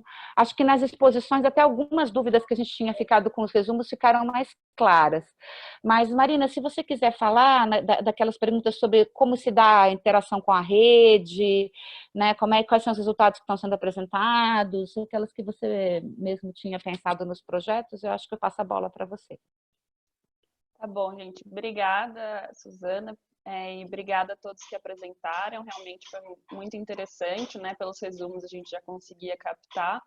Acho que uma outra característica também que ficou bem destacada de todos os trabalhos foi essa questão da interlocução com a rede, que eu acho que vale muito a pena, né? Da rede de proteção social, a rede de saúde, e já mostra potencial do ensino clínico como sair do direito, né? Sair da caixinha do direito e realmente pensar em efetivação de direitos, né? De forma mais ampla. Sobre as perguntas, a gente, para o primeiro projeto, a gente queria saber, né, quais são os desfechos dos processos que vocês acompanham, na sua maioria, como é que acontece. As demandas, pelo visto, chegam pelo aquele coletivo de mães órfãs. E aí a gente queria saber um pouquinho mais também as características dessas mães, se são, vocês falaram em vulnerabilidade social, mas se são mulheres em situação de rua, se vocês podiam contar um pouquinho mais. Eu acho que eu vou fazer todas as perguntas juntas e aí depois a gente abre, pode ser? Sobre a clínica do direito de família, a gente ficou um pouco com curiosidade se essa capacitação dos servidores já estão acontecendo, como que isso está sendo feito, como estão sendo esses encaminhamentos para as redes. Acho que isso também ficou um pouco mais claro, porque vocês falaram que muitas das assistidas vêm através do CRAN. Então, aí ficaria essa dúvida mais sobre essa capacitação dos servidores, né? Para que eles estão sendo capacitados, quais servidores, se isso já está acontecendo, você já tem alguma experiência para compartilhar com a gente. Sobre o terceiro projeto das clínicas de direito LGBT, a nossa pergunta é se vocês já estão imaginando algum projeto em esfera mais local, quais são as demandas, o que vocês imaginam de atuação, né? Para não ficar tão amplo quanto direitos LGBT no Brasil. O quarto, a gente também... vocês comentaram, pelo menos no resumo, né, que as assistidas são selecionadas com foco em serem assistidas encarceradas e egressas do sistema prisional. E a gente queria saber um pouquinho mais qual é essa dinâmica, né? Se elas estão egressas ou como vocês lidam com essas assistidas que estão encarceradas, ou se foi só a pesquisa, né? Enfim. E eu acho que para o projeto Nascer em Santarém também entender um pouco mais como é que se dá essa realização desses planos de parto e essa interação com a rede. Acho que foram as nossas curiosidades, assim. Mas tudo não é no sentido de falar que faltou, foram curiosidades despertadas pelos trabalhos para a gente conseguir, acho que mesmo rapidamente, discutir um pouco das experiências mais concretas que a gente já tem.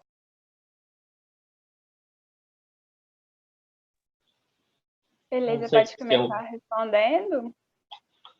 Pode sim. Gente, desculpa, né? essa forma online sempre tem um certo atravessamento de falas, desculpa a interrupção.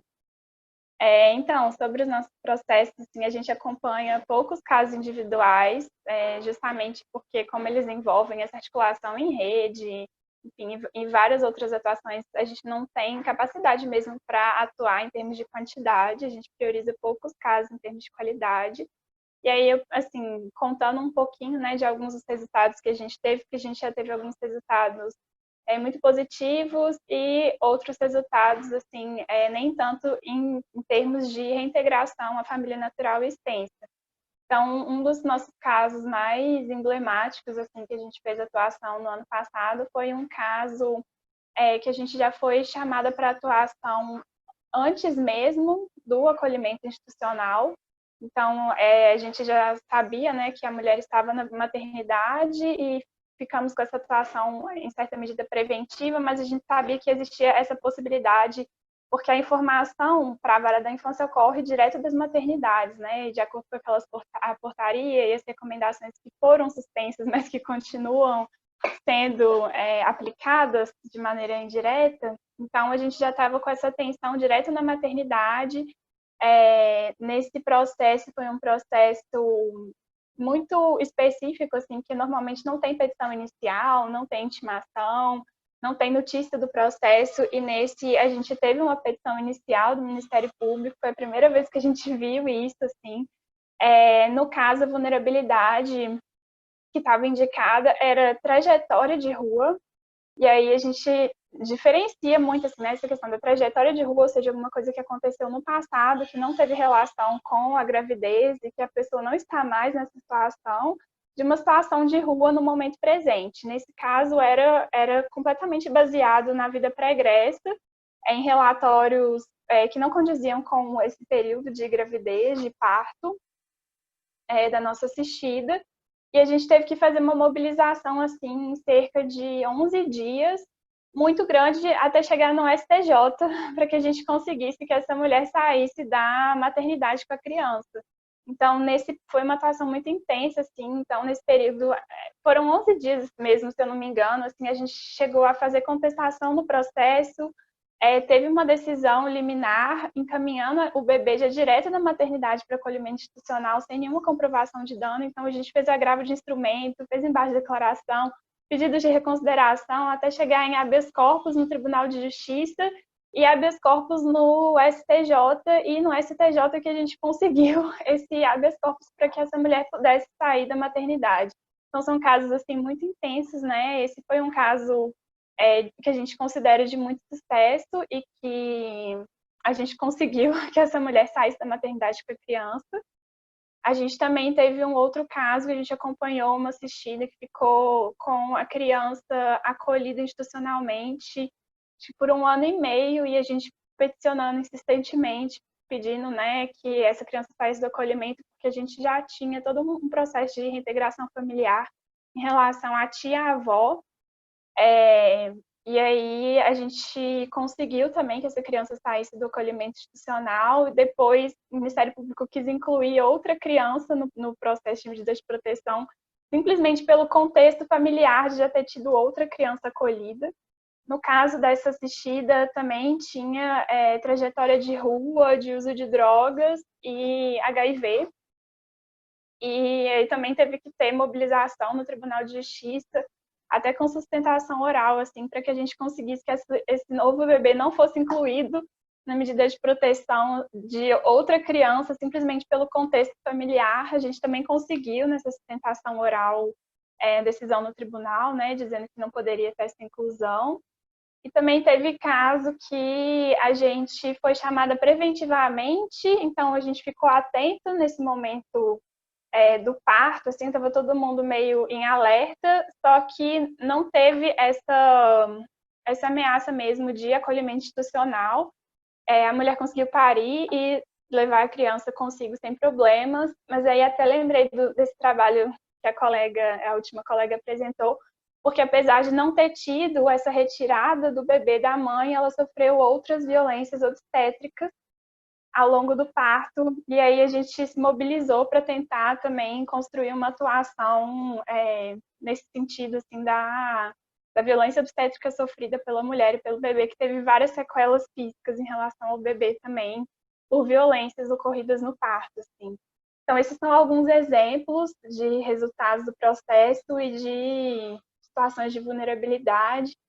Aí, se a Andressa quiser também compartilhar as nossas dificuldades e outros casos que a gente atuou. Isabela, vou só pedir para a gente passar para o próximo grupo. Desculpa essa chatice de claro. tempo mesmo, para a gente conseguir escutar todo mundo. Mas muito obrigada, muito interessantes os casos e parabéns pela atuação super aguerrida pelos direitos dessas mulheres.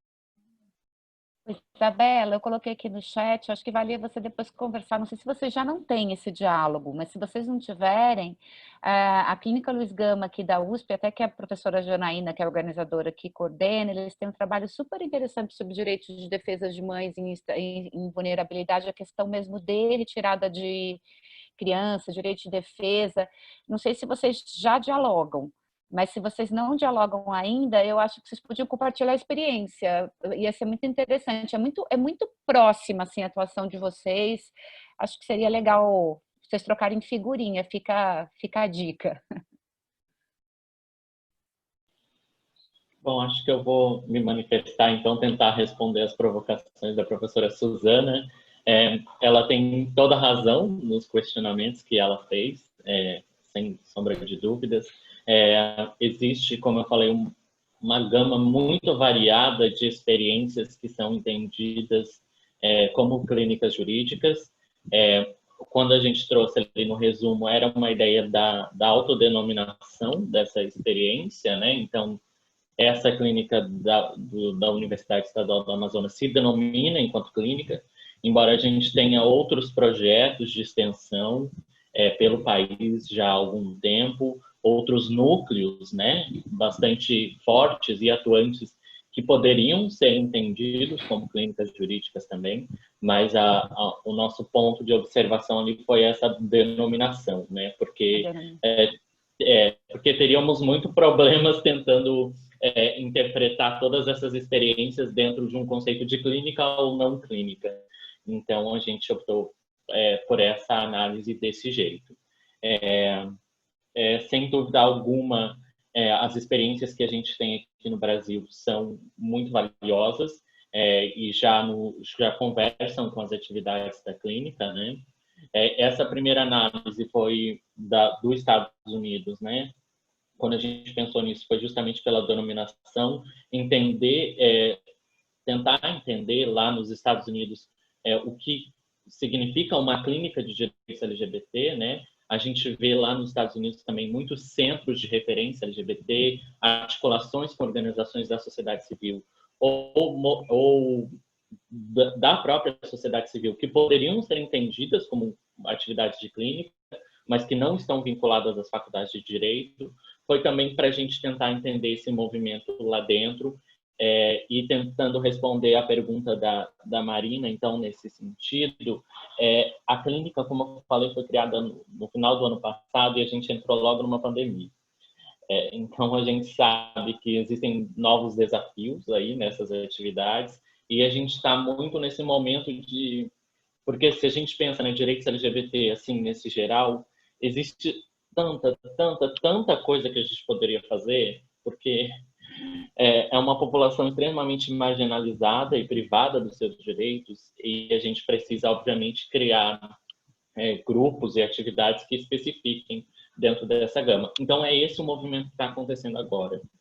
A gente tem, a princípio, um eixo trabalhando com saúde da população T, então, e tem um outro eixo sobre identidade de gênero e diversidade sexuais na educação, e tem ainda um grupo articulando com um juiz específico de educação penal lá do Pará sobre o cárcere também da sexualidade e identidade de gênero diversa.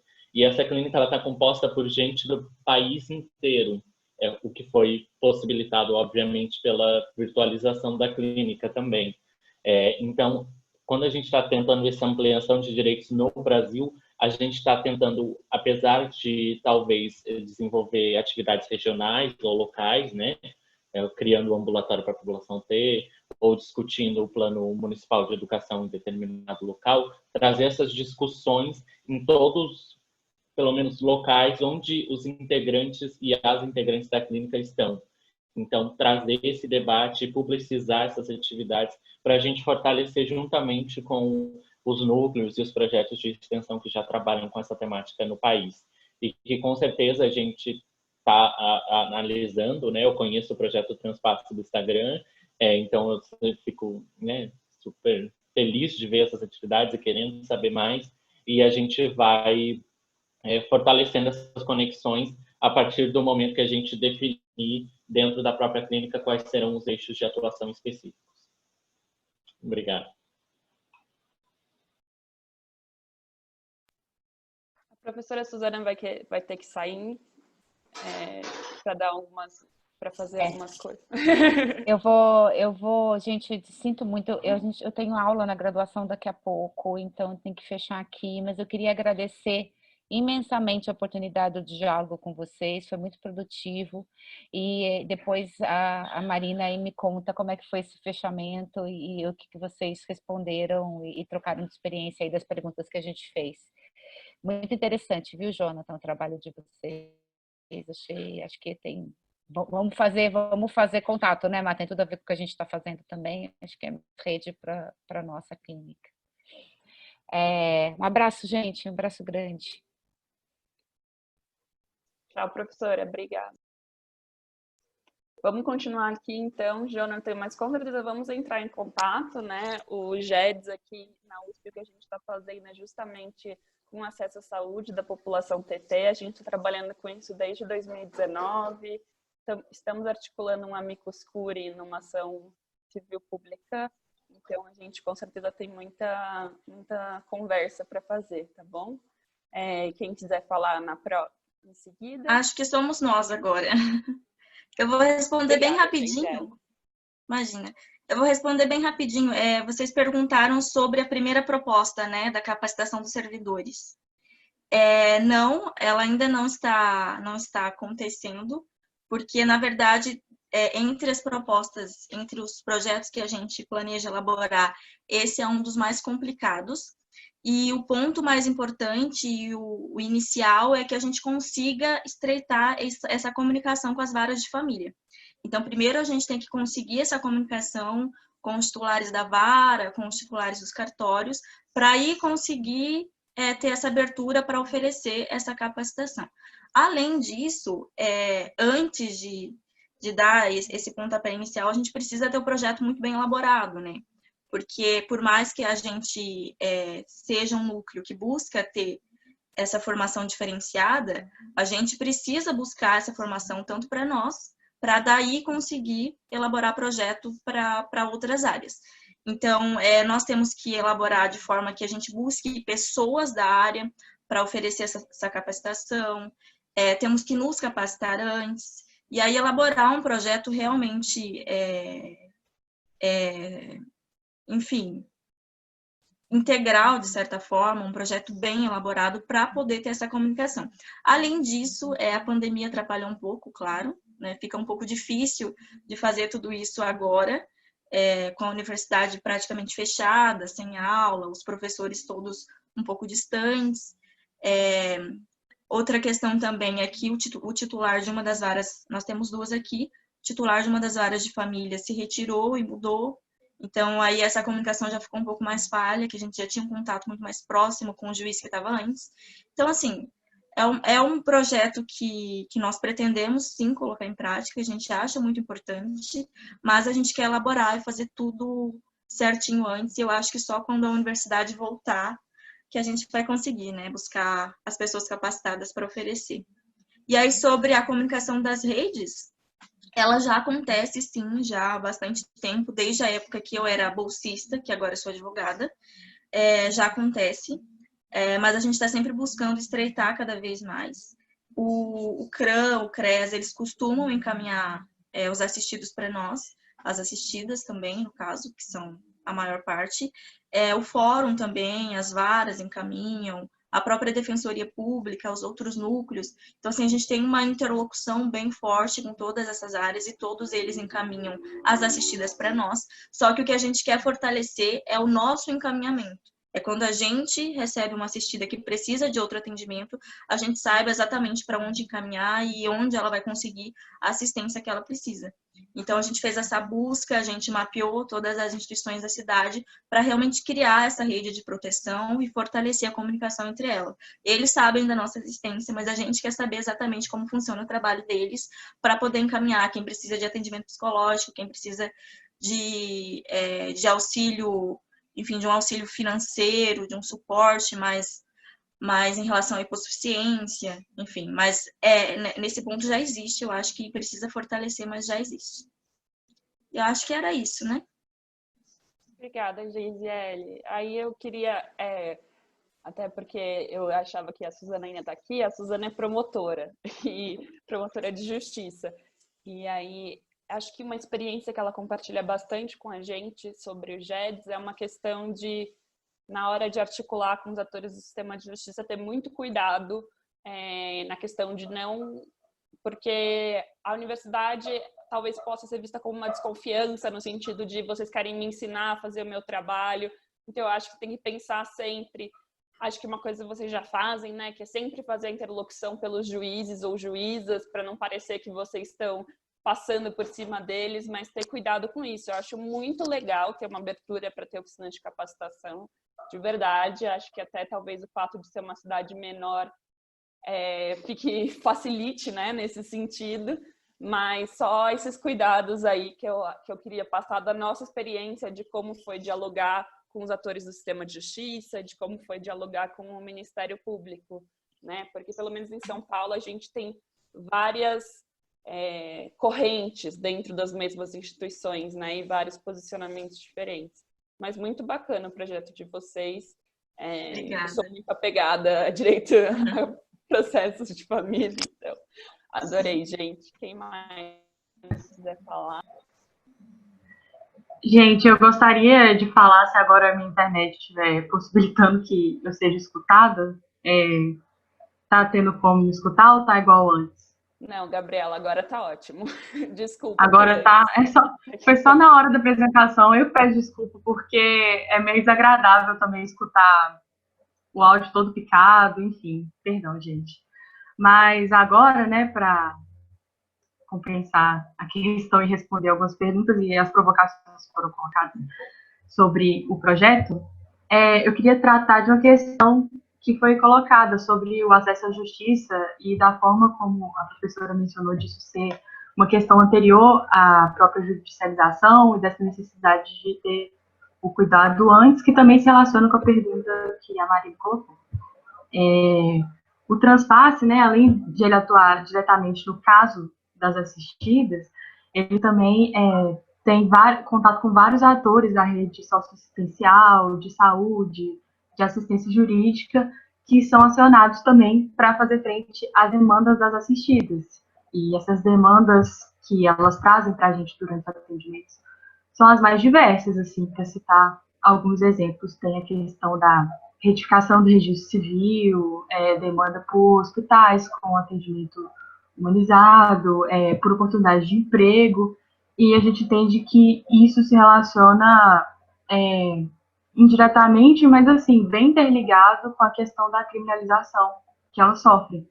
Então, ter esse contato para além da questão judicial, dos processos que elas enfrentam, é importante para uma questão de prevenção e de tentar quebrar o ciclo da criminalização, né? Então, nesse sentido, essa articulação que coloca pessoas que são pertencentes a uma população marginalizada em contato com órgãos que atuam pela cidadania, ele é tipo um esforço que a gente faz dentre os inúmeros e urgentes esforços necessários, né, para avançar nessa questão, de tentar quebrar esse ciclo mesmo das pessoas, de criminalização das pessoas trans e travestis.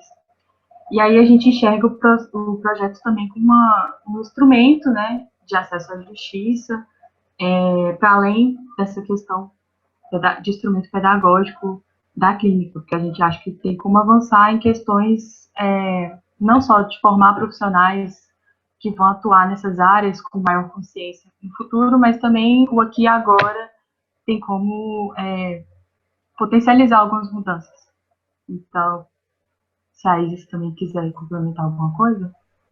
Sobre especificamente mais a pergunta da Marina, né, sobre a nossa seleção do público, assim, são dois públicos, de certa forma, distintos. Assim. O público do Transpasse é extremamente aberto, as demandas elas vêm de uma maneira livre, as meninas, fora da pandemia, as meninas chegam no plantão, ou então as assistidas procuram a gente por telefone, e aí a gente trabalha tanto com assistidas que estão em situação de privação de liberdade ou respondendo a algum processo de execução, ou algum processo de conhecimento, as meninas que são egressas, mas a gente trabalha também com essa noção, justamente que a gente trouxe um artigo da confluência raça e gênero, como fatores que determinam o processo de criminalização. Então, a gente considera que a gente trabalha com a frente que não só fora do cárcere, mas antes do cárcere também, porque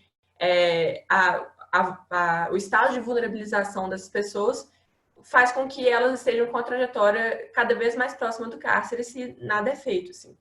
Então, no nosso artigo, especificamente, a gente está trabalhando com as pessoas que estão em privação de liberdade ou que são egressas, recentemente egressas, porque a gente está trabalhando com o período de 2019 dos procedimentos administrativos disciplinares, então a pessoa tem que estar cumprindo pena, pelo menos no ano passado tinha que estar cumprindo pena. E aí a gente está trabalhando especificamente os mecanismos de recriminalização, como que dentro do cárcere os mecanismos de criminalização são materializados. E aí, como você está tratando de pessoas que já foram criminalizadas, uma vez a gente tratou do termo recriminalização. E aí, que é um público, que é um terço do público do Transpasse, que a gente trata também dos egressos das pessoas que não estão em situação de cárcere. Muito legal, vamos nos manter em contato. Muito obrigada, gente. E quem mais gostaria de falar? Eu acho que falta um, não? Andresa. A pergunta que você fez foi como é que se dá a elaboração do plano de parto, certo? A gente faz 2 atendimentos na clínica. A gente tem uma sala específica lá na universidade, na UFOPA, e aí é feito esse agendamento com a gestante. A gestante entra em contato e a gente faz esse agendamento. A gente faz o agendamento de 2 atendimentos, com espaço mais ou menos de 1 semana e até bem antes das 40 semanas, assim, com umas 20 semanas, 30 semanas, para que não seja muito perto do momento do parto. Porque esse plano de parto ele precisa ser protocolado no lugar do atendimento, no hospital em que ela vai receber o atendimento. E aqui em Santarém são 3 hospitais que podem ser protocolados, que é o Hospital Municipal, também tem 2 privados, que agora me fugiu o nome, mas são 2 privados. E aí tem uma certa aversão ainda desse plano de parto aqui no município. No hospital municipal, eles recebem tranquilamente. Agora, nesses outros 2 hospitais privados, eles têm uma certa resistência ainda em receber esse plano de parto. Por isso que é importante a gente fazer antes para poder ter esse contato, a gestante entrar em contato com a organização do hospital. E aí é feito esse atendimento. O primeiro atendimento, a gente explica o que é a violência obstétrica, né? Que às vezes boa parte das gestantes, ainda que inseridas no âmbito acadêmico, tem desconhecimento dessa temática, que aqui na nossa cidade, pelo menos, ainda é bem desconhecido. A gente faz esse esclarecimento sobre o que é a violência obstétrica, a gente fala sobre quais são os procedimentos que são realizados de praxe durante o atendimento na hora do momento do parto. A gente teve que estudar bastante sobre termos técnicos, inclusive. E, além disso, a gente fala sobre quais são os procedimentos que são considerados como não são recomendados pela Organização Mundial da Saúde, que é a manobra de Christella e a episiotomia, que, como eu havia falado anteriormente. E aí, a partir desse atendimento, a gestante vai esclarecida, né, de quais são das informações todas e vai para casa dela pensar sobre quais são os procedimentos que ela gostaria que fossem ou não realizados com ela. E aí é feito esse segundo atendimento, mais ou menos 1 semana depois, e aí é feito esse atendimento já para elaboração do plano de parto. E aí, nesse atendimento, segundo atendimento, a gente vai redigir junto com ela o documento. E aí são imprimidas 3 vias, uma para ela e 2, não, são 4, uma para ela e 3 para os possíveis hospitais. E a gente faz esse atendimento. Esses 2 atendimentos, eles duram em cerca de 2 horas a 3 horas. O primeiro atendimento que a gente fez, o piloto, ocorreu ano passado, mais ou menos nessa época. Não foi ano passado, foi em 2018. Mais ou menos nessa época do ano, foi em outubro, novembro. Aí eu participei junto com a professora Emanuele no piloto. Ele foi feito com uma professora que estava gestante na UFOP. E a partir daí foram feitos vários atendimentos, com voluntários, com os próprios profissionais que a gente cita no texto, que são profissionais que são colaboradores do projeto, psicólogas, fisioterapeutas, que ajudam na realização da atividade. Aí, tá sanada dúvida sobre o plano de parto? Tem alguma coisa ainda? Não, ótimo, Andresa. E vocês têm uma experiência boa com os planos serem seguidos? Vocês acabam sabendo ou não, sabe? Então, a gente teve algumas devolutivas. Algumas devolutivas foram bem positivas, de realmente satisfação. Por exemplo, foi um parto realizado no hospital municipal. A nossa atendida se chama Gisele, e ela foi atendida lá e foi muito positiva a experiência dela. Eles receberam um plano de parto. Foi uma situação tão inovadora aqui na cidade que virou notícia. Foi noticiado nos telejornais, sim, e teve entrevista lá no projeto, etc., porque ninguém tinha ainda protocolar ainda o plano de parto no hospital. E aí, a experiência foi muito positiva. Só que depois, com o passar do tempo, apesar do hospital municipal ter recebido bem positivamente essa questão do recebimento do plano de parto, os outros hospitais não tiveram essa mesma devolutiva com a gente. Então, teve gestantes já que não conseguiram protocolizar o plano de parto, só conseguiram protocolar lá no hospital municipal. E como pode ser qualquer um dos hospitais, porque o único hospital que recebe atendimentos emergenciais é o hospital municipal. Mesmo que seja privado, se for para UTI ou alguma situação de emergência, vai para o hospital municipal. Então, é até interessante que sempre protocole lá. E aí, nesses privados, não conseguem protocolar esse plano de parto, que é visto como se fosse exatamente essa questão que você acabou de citar com relação ao judiciário. É como se a gente estivesse tentando ensinar os profissionais de saúde como fazer. Então, eles entendem dessa forma, entendeu? E é um pouco complicado.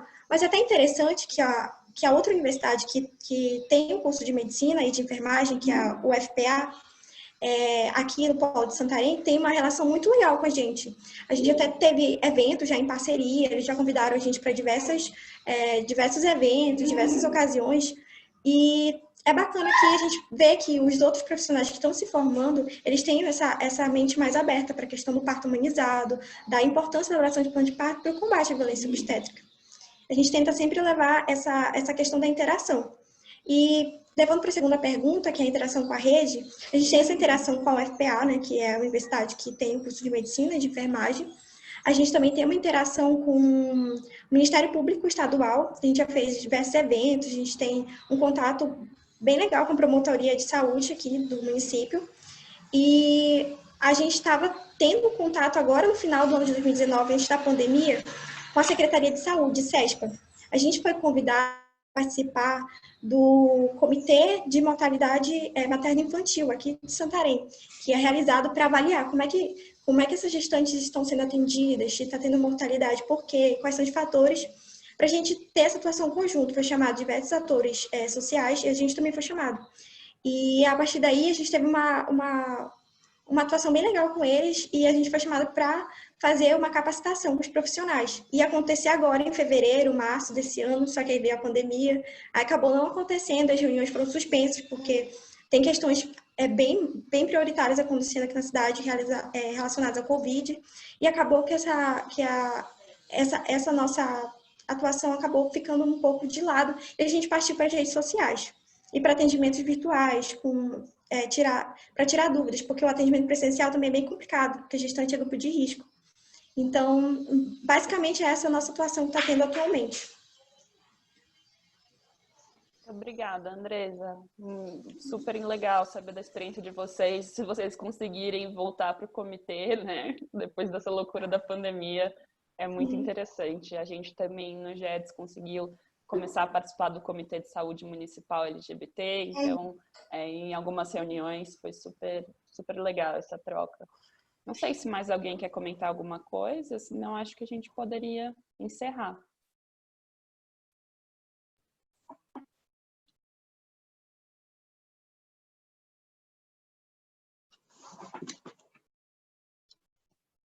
Geisele, você abriu o microfone, você quer comentar alguma coisa antes de encerrar?